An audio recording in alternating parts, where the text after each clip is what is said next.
Bueno, vamos a ir a la palabra del Señor. Hemos estado haciendo un estudio acerca del libro de los Hechos. Y ya vamos en Hechos capítulo 9. Vamos a iniciar la lectura de Hechos 9. Entonces voy a invitarles a que me acompañen allí al capítulo 9. Hechos capítulo 9 y vamos a leer desde el verso número 1. Yo voy a utilizar la Nueva Traducción Viviente. Muy bien. Dice la palabra del Señor desde el versículo 1. Mientras tanto, Saulo pronunciaba amenazas en cada palabra y estaba ansioso por matar a los seguidores del Señor. Así que acudió al sumo sacerdote, le pidió cartas dirigidas a las sinagogas de Damasco para solicitarles su cooperación en el arresto de los seguidores del camino que se encontraban allí. Su intención era llevarlos a hombres y a mujeres por igual de regreso a Jerusalén encadenados. Al acercarse a Damasco para cumplir esa misión, una luz del cielo de repente brilló alrededor de él. Saulo cayó al suelo y oyó una voz que le decía: Saulo, Saulo, ¿por qué me persigues? ¿Quién eres, Señor?, preguntó Saulo. Yo soy Jesús, a quien tú persigues, contestó la voz. Ahora levántate, entra en la ciudad y se te dirá lo que debes hacer. Los hombres que estaban con Saulo se quedaron mudos, porque oían el sonido de una voz, pero no veían a nadie. Saulo se levantó del suelo, pero cuando abrió los ojos estaba ciego. Entonces sus acompañantes lo llevaron de la mano hasta Damasco. Permaneció allí, ciego, durante 3 días sin comer ni beber. Ahora bien, había un creyente en Damasco llamado Ananías. El Señor le habló en una visión, lo llamó. Ananías. Sí, Señor, respondió. El Señor le dijo: ve a la calle llamada derecha, a la casa de Judas. Cuando llegues, pregunta por un hombre de Tarso que se llama Saulo. En este momento él está orando. Le he mostrado en visión a un hombre llamado Ananías que entra y pone las manos sobre él para que recobre la vista. Pero Señor, exclamó Ananías, he oído a mucha gente hablar de las cosas terribles que ese hombre les ha hecho a los creyentes de Jerusalén.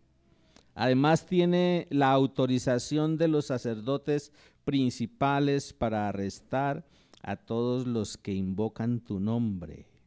El Señor le dijo: ve, porque Él es mi instrumento elegido para llevar mi mensaje a los gentiles y a reyes, como también al pueblo de Israel. Y le voy a mostrar cuánto debe sufrir por mi nombre. Bueno, familia, este es un pasaje especial también. Hemos estado hablando en la reunión pasada acerca de que Dios es el que nos prepara el camino o que nos prepara el viaje. Hablábamos de eso, ¿recuerdan? Dios es el que le prepara a uno el viaje y hablábamos de que siempre en la familia hay alguien que le prepara a uno la maleta, le prepara el viaje, le organiza la agenda, ¿sí? Siempre es alguien que le dice: vamos a este lugar, vamos acá. Pero en la vida cristiana es Dios el que nos prepara el viaje. En la vida cristiana tenemos a Dios que es el que nos guía, que es el que nos conduce. Y cuando uno se confronta con la vida cristiana y toda esta dinámica de lo que es la vida de fe, pues tiene que buscar referentes. Y es curioso ver que, como decíamos la vez pasada, en el capítulo 8, en el capítulo 9 y en el capítulo 10, se nos habla de 3 personas que se convierten a Cristo.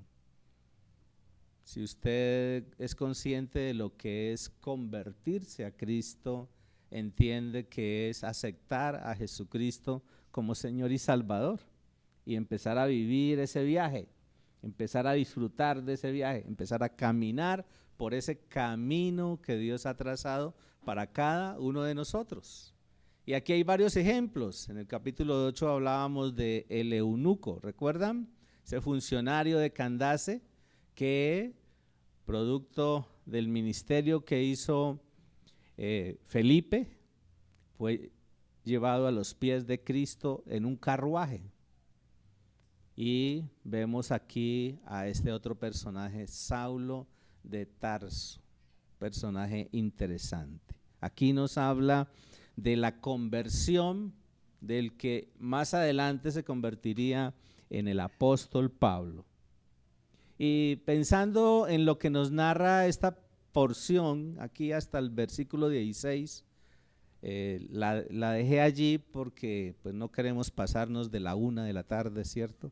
Entonces la dejé hasta aquí para que meditáramos sobre esto, ¿no? Y meditando sobre esto pensaba, bueno, ¿qué título le colocamos a esta reflexión? Y yo le coloqué el título Usos inimaginables, pensando en lo que Dios puede hacer a través de la vida de cada uno de nosotros, sus hijos. Si Dios nos ha llamado, si Dios nos motiva a conocerle, a buscarle y a hacernos conscientes de que somos sus hijos, pues como sus hijos debemos desarrollar un papel, como sus hijos debemos desarrollar un propósito. Y aquí vemos en el caso de Pablo o de Saulo de Tarso, vemos diferentes circunstancias, lugares y condiciones que Dios usa para que nosotros lleguemos a los pies de Cristo. Y todos tenemos una historia, de eso hablábamos la vez pasada también, ¿cierto? Todos tenemos una historia, cómo fue el antes, el cómo y el después. Y meditando en esta porción de la Biblia, yo decía, ¿cómo es el antes, el cómo y el después de Pablo? Dios tiene un antes, un cómo y un después en la vida de cada uno de nosotros. Y como les decía ahora, en un carruaje se convirtió a Cristo el eunuco. Y aquí, tirado en el suelo, cegado por esa luz, se convirtió Saulo de Tarso a Jesucristo, como seguidor de Jesucristo.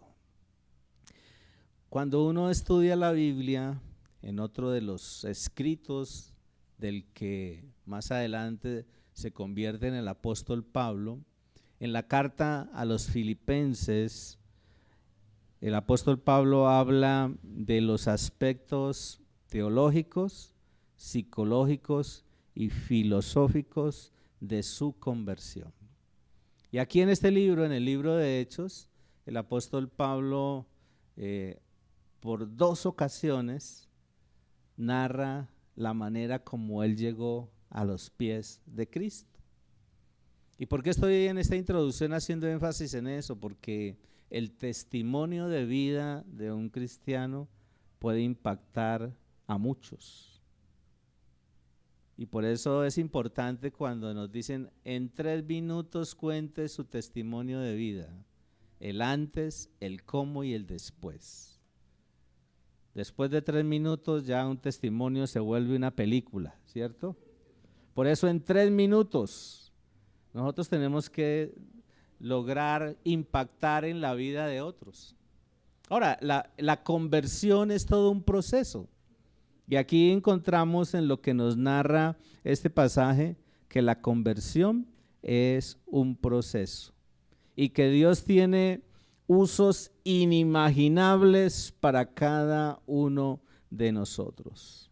Ahora, hay unos elementos que se deben considerar a la hora de nosotros habernos convertido o a la hora de nosotros haber aceptado a Jesucristo como Señor y Salvador. Es un viaje camino a Damasco, dice aquí, ¿no? Si volvemos a leer ahí en el versículo 1 y 2, dice que este personaje, Saulo, pronunciaba amenazas en cada palabra y estaba ansioso por matar a los seguidores del Señor. Así que acudió al sumo sacerdote, le pidió cartas dirigidas a las sinagogas de Damasco para solicitarles su cooperación en el arresto de los seguidores del camino que se encontraran allí.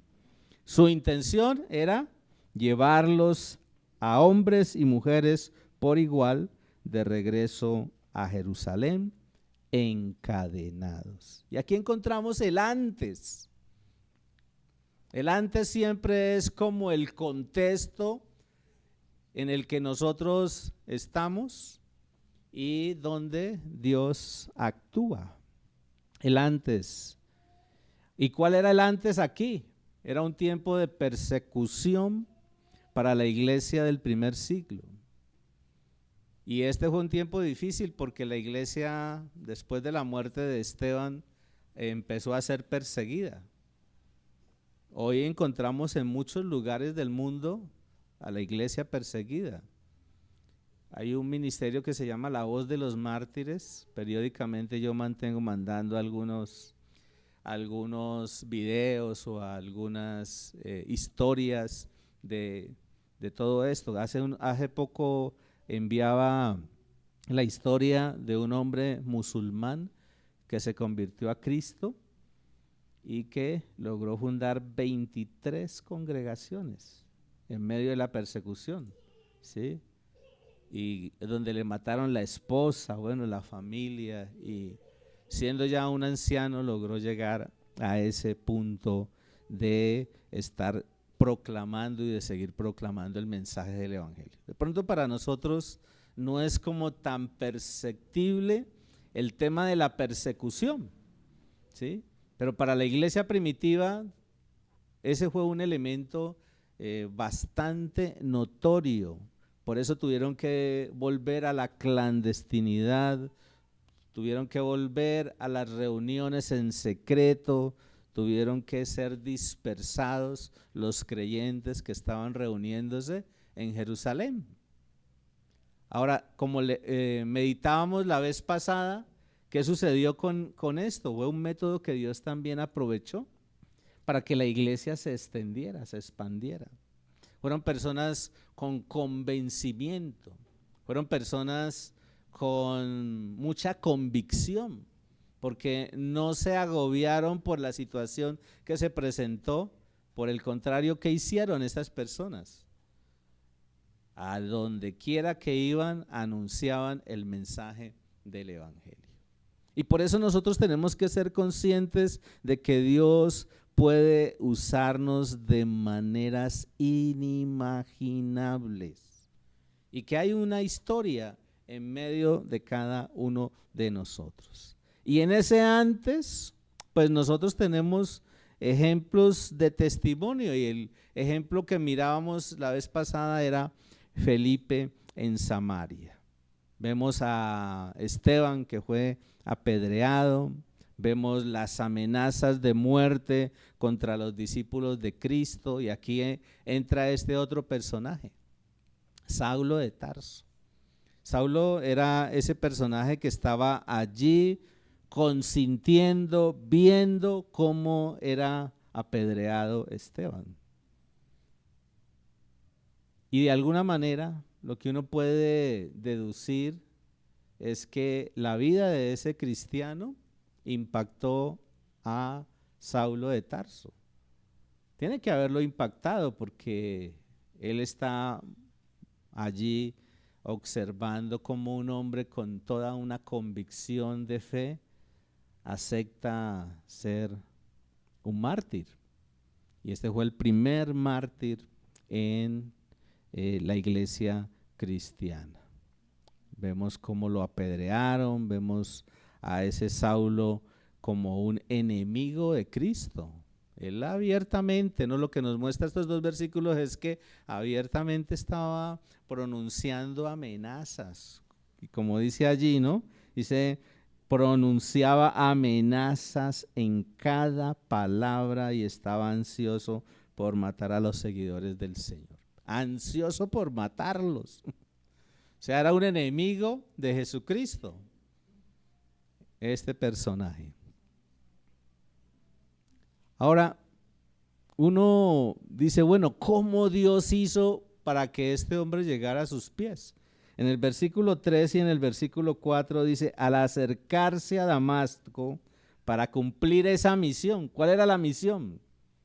Pues perseguir, apresar a esas personas que estaban siguiendo a Jesucristo, llevarlos encadenados. Esa era la idea, eso es lo que dice allí en los primeros versículos, llevarlos encadenados, llevarlos a Jerusalén y que allí los pasen al papayo.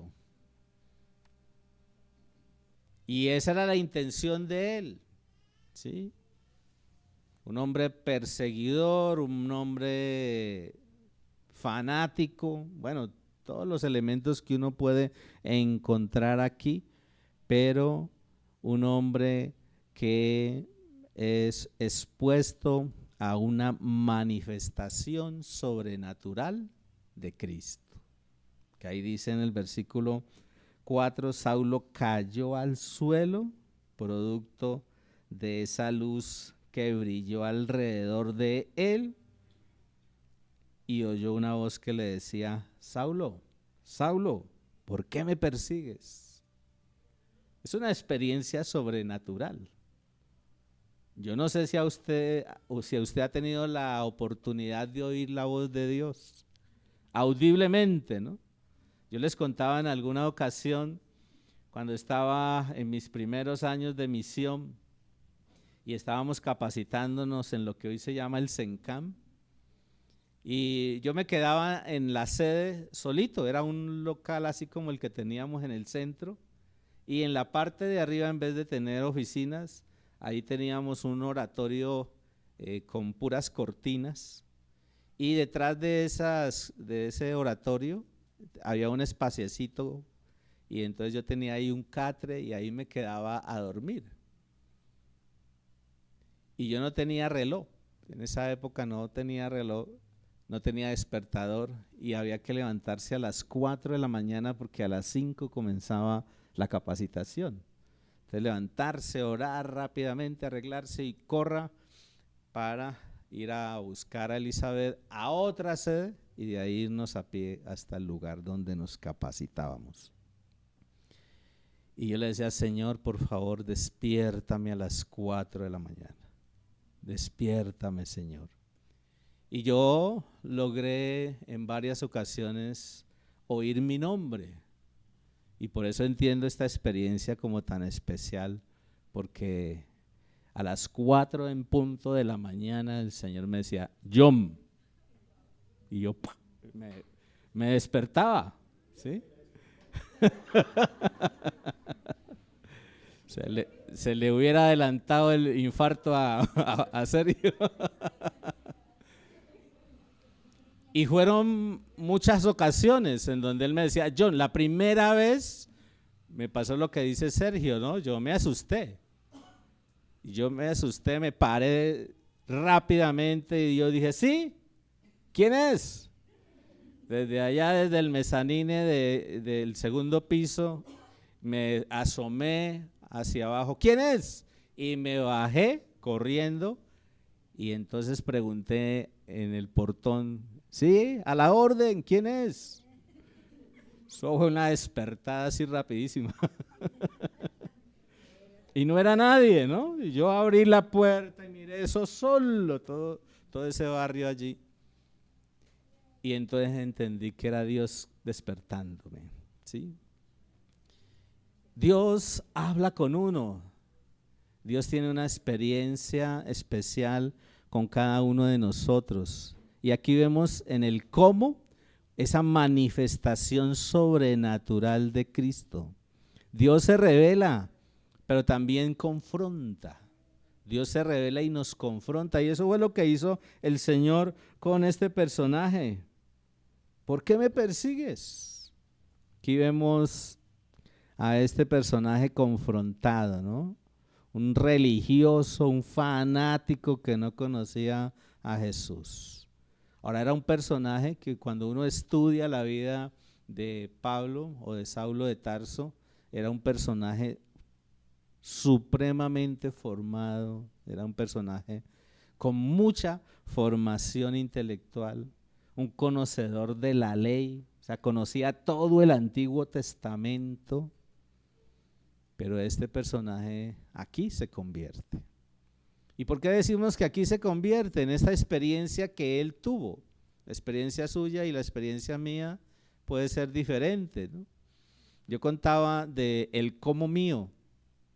Yo llegué a la universidad antes de comenzar la carrera, me tocó hacer una inducción como de un mes y llegué a la universidad con una motivación. La motivación mía era poder estudiar unos semestres. Yo comencé contaduría pública y poder allí contactarme con una célula muy fuerte que había del M19 en esa época. ¿Sí? Estoy hablando de hace ratico, ¿no? Entonces, en esa época yo iba con esa intención, yo me contacto con ellos, me relaciono, veo cómo es la cosa, a ver cómo es el cuento que me habían vendido allá en la calle, porque yo fui vendedor ambulante y trabajaba como vendedor ambulante y con eso me pagaba mi estudio, con eso ahorré y empecé mi universidad. Y cuando llego allá a la universidad, al cabo de unos días, una de mis compañeras del salón me invitó a que la acompañara a un lugar y en el trayecto de ir y volver hablando, ella me dice: John, yo te quiero hacer una invitación especial. Y es que nosotros nos reunimos todos los miércoles en la noche, antes de comenzar clases, nos reunimos una célula. Y para mí el nombre célula era subversivo. Y ahí comenzó la historia. Ahí en esa célula, el primer día, en el momento en que se compartió de Cristo dentro de esa célula, yo acepté. Yo dije: Señor Jesucristo, yo te necesito como Señor y como Salvador. Entonces Dios tiene una historia con cada uno de nosotros. Y en este caso, este personaje religioso, fanático, supremamente formado intelectualmente, le pregunta en esa experiencia espiritual cuando Dios se le revela con esa luz que lo tumba, ¿no? Que lo hace caer al suelo. Aquí no dice que iba en un caballo. No se sabe si iba en un caballo o si iba a pie. Lo cierto es que esa luz fue tan impactante que el hombre cayó al suelo. ¿Sí? Y él le dice: ¿quién eres, Señor? El hombre se convierte de una. Por eso la conversión es de una. Y si nosotros hemos oído el mensaje del evangelio, porque él oyó una voz, es lo que dice aquí. Cayó al suelo y oyó una voz que le decía: Saulo, Saulo, ¿por qué me persigues? Usted y yo hemos oído la voz de Dios. Dios nos ha hablado, la hemos oído. Si estamos aquí es porque la hemos oído. ¿Sí o no? Hace algunos años o hace poquito, pero la hemos oído. Ahora el asunto es qué hacer con eso, con esa experiencia. Y aquí nos habla del cómo. Aquí nos habla que cuando Dios se revela y nos confronta con la verdad, debemos estar dispuestos a hacer lo que Él dice. Y eso es lo que dice aquí, ¿no? ¿Qué quieres que yo haga? El Señor le habla y se revela. Dice ahí en el versículo 5, después de la pregunta, ¿quién eres, Señor? Le responde el Señor y le dice, yo soy Jesús, a quien tú persigues. Le contestó la voz. Saulo estaba oyendo la voz. Saulo estaba oyendo al Señor. ¿Y qué le dice? Ahora levántate, entra en la ciudad y te diré qué debes hacer. Y te diré qué debes hacer. Es interesante esto que nos muestra o que nos presenta aquí el Señor en su palabra. ¿Por qué me persigues? Lo confronta, ¿cierto? Ahora, una de las cosas que yo veía en esta experiencia del apóstol Pablo es que al que le acepta como Señor y Salvador a Jesucristo, Dios siempre le va a instruir para que haga su voluntad y siga su dirección. ¿Sí? Uno a veces concibe la conversión como el nuevo nacimiento, y así lo dice la Biblia, pero en el caso espiritual es muy diferente al caso de los bebés, ¿no? El niño nace y tú le hablas al poquito tiempo y el niño de pronto reacciona a ciertos estímulos del contacto físico o de la voz, pero no tiene la comprensión que tiene uno cuando nace espiritualmente. Cuando uno nace espiritualmente es como si le destaparan los oídos, como si le destaparan los ojos y poder tener esa experiencia espiritual de tener agudeza tanto en los oídos como en los ojos espirituales. Yo veía esta escena así. Un hombre que va camino a Damasco con el corazón ahí bien ennegrecido, ¿no? Yo los capturo, les hago así, les hago así, ¿no? Esa era mi idea. Yo cuando llegué ahí a esa célula, yo dije, aquí está el negocio. Yo llego allí, me relaciono con ellos, pregunto cómo es el tema, cómo es la cosa de que después de 3 semestres yo ya me puedo ir para Cuba, que allá me van a formar de ideólogo. Bueno, es una fantasía, un cuento chino, sí, intergaláctico, ¿no? Como el del personaje actual que está mandando ADN de colombianos para poblar Marte. Pero bueno, en ese cuento chino que uno a veces se idealiza, en esas fantasías en que uno vive, ayer Elizabeth hablaba de que nosotros tenemos que vivir no en la fantasía, sino en la realidad. Les recomiendo luego que se vean por YouTube ese tema, ¿no? Pero Dios siempre tiene un propósito con nosotros. Y cuando Dios se revela y nos confronta con la verdad, nosotros debemos estar dispuestos a hacer lo que Él dice. Y por eso, inmediatamente, ¿qué le responde Pablo? Le dice, ¿qué quieres que yo haga? Por eso, al que acepta al Señor, Dios le instruye. Quien es convertido a Cristo es alguien que debe evidenciar que realmente aceptó el mensaje. Y una manera como lo muestra la palabra de Dios es dando fruto. Nosotros no podemos conformarnos o seguir conformes con una vida cristiana solo de mera contemplación. Y en esta historia de la vida de este personaje, vemos que es un hombre que inmediatamente dice, ¿qué quieres que yo haga? ¿Sí? Él se le reveló y él inmediatamente entendió. E inmediatamente se dispuso a decir, ¿qué quieres que yo haga? Por eso no nos podemos quedar ahí en la mera contemplación. Porque a veces es delicioso, ¿cierto? Ese deleite de adorarlo, alabarlo, exaltarlo, cantarle, pero la vida cristiana va mucho más allá.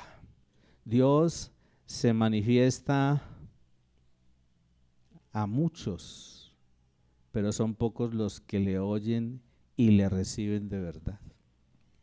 Y yo veía eso aquí, porque en el versículo 7 dice, los hombres que estaban con Saulo se quedaron mudos, porque oían el sonido de una voz, pero no veían a nadie.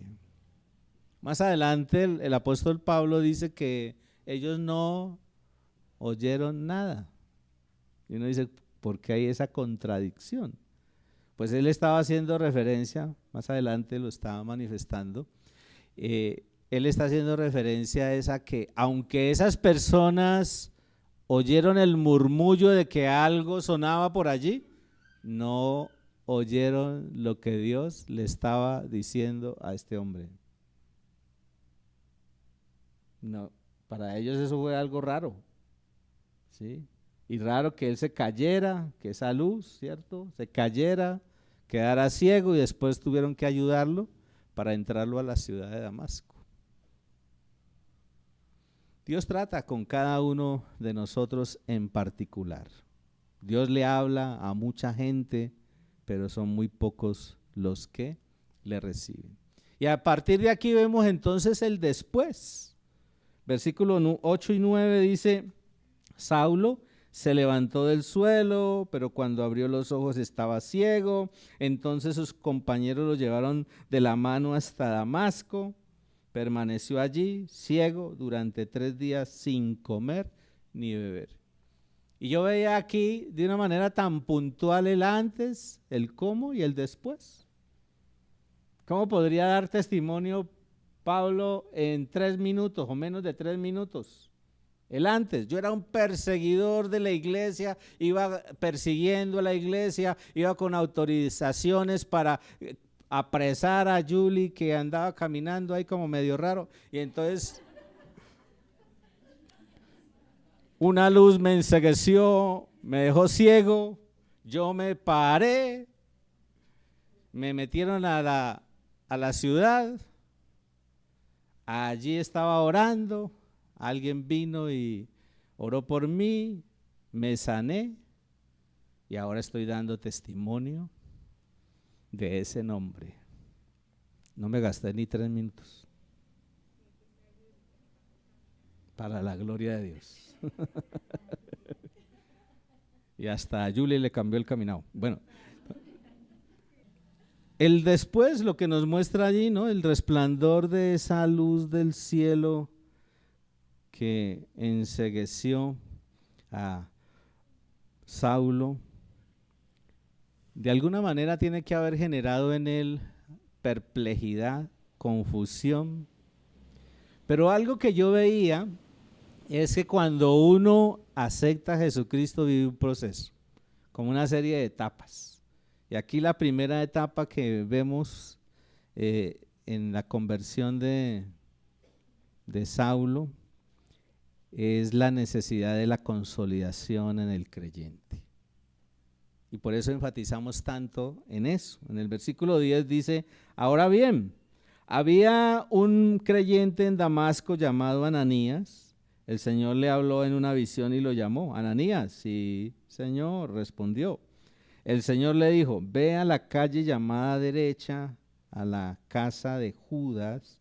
Cuando llegues, pregunta por un hombre de Tarso que se llama Saulo. En este momento él está orando.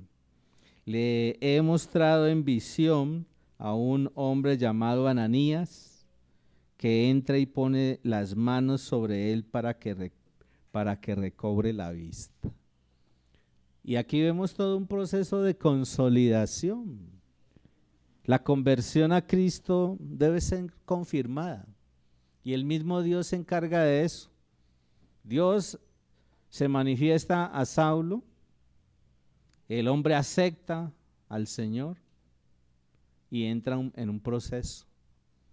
Pero en ese proceso necesitaba del acompañamiento de alguien, que eso era en serio. Y por eso Dios utiliza a este otro personaje, ¿no? Ananías. y se revela a Ananías. Aquí vemos cómo el Espíritu Santo permanentemente está relacionándose con los cristianos, ¿no? Se revela, vaya, le da una muy buena dirección patoja. Vaya a la calle derecha, a la casa de Judas. ¿Sí? Una muy buena dirección. Y él está allí orando. Y eso hace este personaje. Mire, quien consolida a una persona que ha iniciado su vida cristiana debe tener misericordia de quien ha aceptado a Cristo. Y quien acepta a Cristo debe ser confirmado en la fe para que inicie su proceso de crecimiento. Ahora, uno, ¿por qué tiene que tener misericordia? Porque uno debe ser consciente de que todas las personas tienen un pasado. Y que si ha tomado la decisión de tener a Cristo en su vida, esa persona necesita acompañamiento. Así como lo hemos necesitado nosotros. Necesitamos del acompañamiento. Y eso yo lo veía aquí en el versículo 13, ¿no? Porque Ananías, aunque era un hombre con una sensibilidad espiritual bastante grande, inmediatamente reaccionó. Versículo 13 dice: pero Señor, exclamó Ananías, he oído a mucha gente hablar de las cosas terribles que ese hombre les ha hecho a los creyentes en Jerusalén. O sea, tenía fama, ¿no? Era famoso, ¿sí? Era famoso. Yo recuerdo en Roldanillo que había un personaje que cuando él salía de su casa e iba por el andén y la gente lo veía a 2, 3 cuadras, se pasaban a la otra cuadra si no se iban por otro lado. Porque su testimonio era tremendo, tenía fama. Y él mismo decía, ¿no? Decía que cuando ya llevaba como 500 y pico de muertes, porque era un sicario, ya había perdido la cuenta. Y él decía, yo tenía que salir a la calle y tenía que sentir el calor de la sangre en mis manos. ¿Se imaginan? Lo sanguinario que era ese personaje. Cada quien tiene su historia, ¿cierto? Todos tenemos una historia. Y aquí Ananías la conocía, pero el factor o el aspecto fundamental es la misericordia. Porque la gente necesita aceptar a Jesucristo y necesita tener seguridad de que eso que hizo, esa decisión que tomó es en serio. Y decía Ananías, además tiene la autorización de los sacerdotes principales para arrestar a todos los que invocan tu nombre. Pero independiente de eso, vemos que este personaje se dispone a ser instrumento de bendición para la vida de otro. Y ahí viene la otra etapa, y es entender que Dios tiene propósitos con cada uno de sus hijos. Por eso cada nuevo creyente es un instrumento escogido. Y eso es lo que Dios le dice allí, ¿no? Dios le dice allí en el versículo 15, ve porque Él es mi instrumento elegido para llevar mi mensaje a los gentiles y a los reyes, como también al pueblo de Israel. Y entonces, esto nos hace entender que cada persona es un instrumento escogido en las manos de Dios. Que cada uno de nosotros, así como le dijo a Pablo, a Saulo de Tarso en este momento, cada uno de nosotros debe llevar el nombre de Jesús. Cada uno de nosotros debemos proclamar a todo tipo de personas, porque en el caso de Pablo le dice, vaya a los gentiles, o este va a ir a los gentiles, este va a ir a los reyes, este va a ir al pueblo de Israel. Y se cumplió eso, ¿no? Porque Pablo fue a los gentiles, Pablo fue y se presentó delante de reyes y luego fue y evangelizó al pueblo de Israel. Entonces sí es un instrumento escogido. Ahora uno lo puede aplicar. Si Dios llamó a Pablo, lo llamó con un propósito y él cumplió su propósito. Dios nos ha llamado a nosotros y nos ha llamado con un propósito, no solamente para que estemos ahí en calidad de contemplación nomás, ¿no? Sí, porque uno a veces ve la gente allí muy devota, sentadita, muy juiciosa, meneando la cabeza, ¿sí? Calidad de contemplación, ¿no? Pero más allá de eso, que Dios quiere con cada uno de nosotros. Ahora, algo que veía aquí es que Dios nos hace conscientes de su trato en el caminar de la vida cristiana. Y en el caso de Pablo, él lo hizo muy consciente. En el versículo 16 dice, y le voy a mostrar cuánto debe sufrir por mi nombre. En otras palabras, yo lo llamo, él va a ser mi siervo, pero también va a tener que experimentar momentos difíciles. Ahora levante usted la mano en este caminar de la vida cristiana. Si usted ha conocido al Señor hace un mes, si usted ha conocido al Señor hace un año o hace varios años, no todo ha sido color de rosa, ¿cierto? No todos hemos ido en coche. Han sido momentos difíciles. Dios sabe a quién escoge para determinadas tareas y escogió a este hombre que fue consciente del trato de Dios con su vida en el caminar de su vida cristiana y se convirtió en un mártir. Pero otro elemento que yo veía aquí es la manifestación del Espíritu Santo y la palabra de Dios. Dios es quien abre los ojos espirituales, producto de su presencia en nuestras vidas. Eso es lo que hace el Señor, ¿sí? Y eso es lo que hizo con este personaje, ¿no? Él le abrió los ojos espirituales. Aunque él quedó ciego, ¿qué pasó? ¿Qué pasó con él? Tuvo una experiencia espiritual, ¿sí? Vemos aquí esa experiencia espiritual. Quedó ciego, pero él aceptó a Cristo y Dios le abrió los ojos espirituales para que él conociera de esa revelación. Dios es quien obra en nosotros y a través de nosotros, así como lo hizo con él, ¿no? Uno empieza luego a estudiar sobre la vida del apóstol Pablo y se da cuenta de la manera como Dios le utiliza, una forma extraordinaria como Dios le utiliza, pero todo producto de la presencia del Espíritu Santo en medio de nuestras vidas.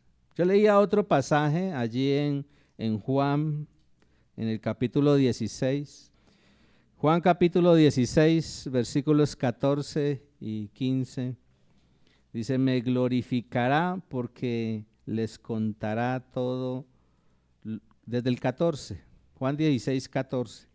Me glorificará porque les contará todo lo que reciba de mí, todo lo que pertenece al Padre es mío. Por eso dije, el Espíritu les dará todo lo que reciba de mí.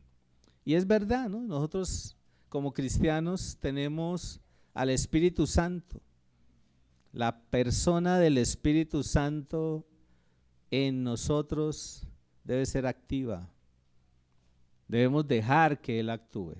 Por naturaleza, nosotros pensamos, actuamos, establecemos nuestros propios criterios, nuestras propias opiniones, ¿cierto? Nuestros pareceres. Pero una de las cosas que yo más veo como necesidad en en los hijos de Dios, en los cristianos, es el discernimiento. A veces actuamos por impulso, ¿sí? A veces actuamos porque el medio nos condiciona y nos genera ciertas ideas y entonces uno dice, es que la cosa es así, ¿no?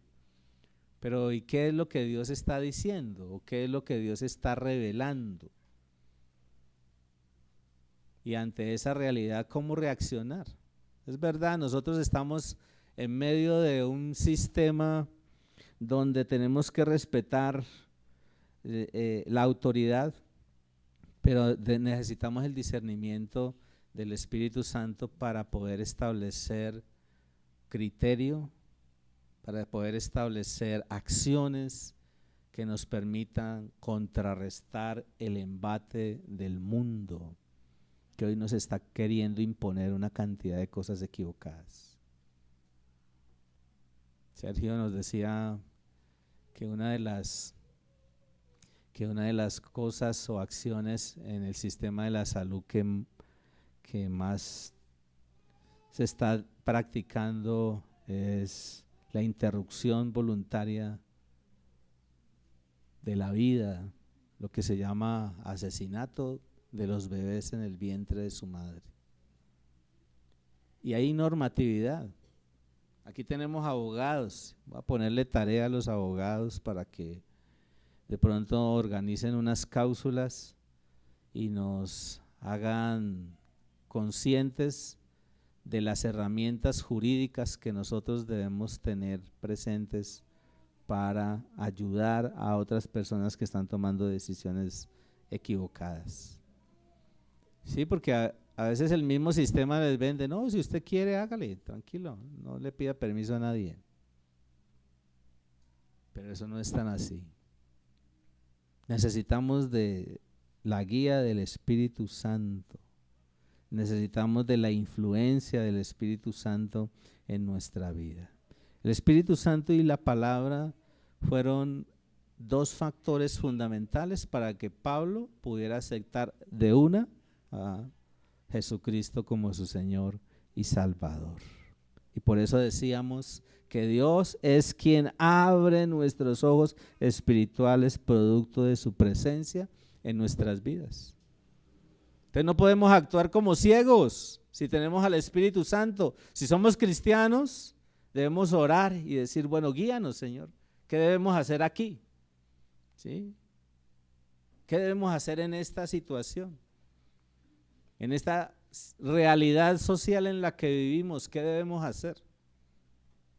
No podemos dejarnos llevar de la nariz. ¿Y para dónde va Vicente? Para dónde va la gente.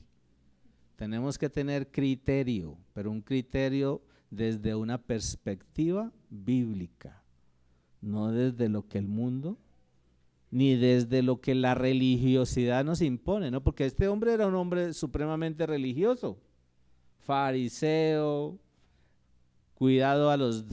formado a los pies de Gamaliel, bueno, una formación impresionante intelectualmente, pero fue confrontado con el mensaje del evangelio y de una se conectó con Dios. Así debemos hacer nosotros, conectarnos con el Señor. Dios es quien obra en nosotros, Dios es el que obra a través de nosotros cuando dejamos activo el obrar del Espíritu Santo en nuestra vida. Y por eso necesitamos conocimiento, profundidad en la palabra de Dios, para que no nos metan los dedos a la boca. Algo que nos enseñaba el Señor ayer en 2 ocasiones es que nosotros debemos hablar de lo que sabemos, no de lo que nos venden los medios. Que usted pone a oír a los medios y usted se pendula, ¿no? Usted le dice, ay, a mí me encanta Radio X, ¿sí? Y entonces todo lo que dice Radio X, eso es su verdad, ¿no? Y a veces uno no confronta, ¿no? A veces uno no confronta. Hay una historia en Estados Unidos hace muchos años, donde a través de la radio empezaron a poner como una especie de telenovela en donde decía que los extraterrestres habían invadido, que los extraterrestres habían llegado allí. Bueno, la gente salió como loca, eso fue impresionante, cómo la gente empezó a irse desesperada hacia diferentes situaciones. ¿Sí?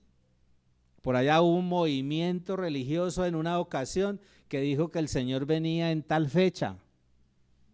Movimiento, y varias veces lo ha dicho, ¿no? Y la gente, la primera vez, cogieron y vendieron casa, carro y eso, todo lo vendieron. Y pasó la fecha y nada que llegó. Entonces nosotros no podemos dejarnos guiar de lo que el sistema nos está imponiendo. Por eso el Espíritu Santo es fundamental en el proceso de crecimiento, de madurez, de desarrollo de nuestra vida espiritual. Conocimiento y profundidad en la palabra. Dígale al que está a su lado, conocimiento y profundidad en la palabra. No coma entero. Hay un dicho por ahí que dice, no coma callado. No coma entero. Profundice bajo la guía del Espíritu Santo en la palabra. Léala, estúdiela, medítela, memorícela, edifíquese. No es que nosotros queramos ser canzones, edifíquese. Personas que llevan años y no han hecho agenda de vida nueva. O sea que no saben si son o no son. A mí no me da garantía que usted esté aquí sentado mirándome así con esos ojotes. ¿Sí? Y yo puedo estar pensando, ¿será que me está parando bolas o será que está pensando en que dejó el sancocho en bajo? Necesitamos vivir nuestros procesos. Dios tiene un antes, Dios tiene un cómo, una manera como nos ha atraído hacia Él, pero también tiene un después, y ese después, en ese después andamos, en ese después seguimos, continuamos. Y Dios utiliza a muchos para que influyan espiritualmente en nuestras vidas. Por eso piense, ¿quién le compartió a usted de Cristo? Si esa persona no hubiese sido sensible a la voz de Dios y no hubiese hecho lo que hizo al acercarle a los pies de Cristo, ¿usted dónde estaría? ¿Dónde andaría? Si Dios no hubiera utilizado ese método que utilizó conmigo, de conducirme hacia un lugar donde yo pensaba que era otra cosa y resultó que fue el lugar adecuado para que yo aceptara a Jesucristo, ¿dónde estaría? No había conocido a Lupe.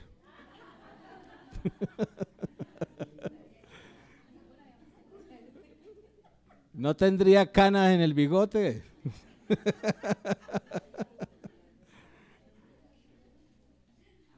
¿Quién nos compartió de Cristo? ¿Quién nos indujo en los primeros pasos? ¿Cuáles son los primeros pasos en nuestro contexto ministerial? ¿Cuáles son nuestros primeros pasos? Los pasos de los bebés. ¿Qué hace uno con los bebés, no? Ponerle, cuidarlo para que aprenda a mover las piernitas. Los primeros pasos en la vida cristiana dentro de nuestro ministerio. Agenda Vida Nueva, programa de crecimiento, pasos hacia la madurez en Cristo, pasos hacia la libertad en Cristo. Todo eso es básico. Eso es para los bebecitos. Y nos toca, ¿no? Yo veo a mi esposa ahí cada 15 días con la cucharita de pasos hacia la madurez, ¿no? Y a veces son más rogados, así son los bebés, ¿no? Uno le dice, venga, abra la boca que le voy a dar esta cucharadita, ¿no? Y no vienen, no se excusan, bueno, todas esas cosas de los bebés. Pero Dios quiere que crezcamos, que maduremos y que nos volvamos instrumentos en sus manos. ¿Cuántos se le apuntan a eso? Bueno, como 3 nomás, entonces pongámonos de pie.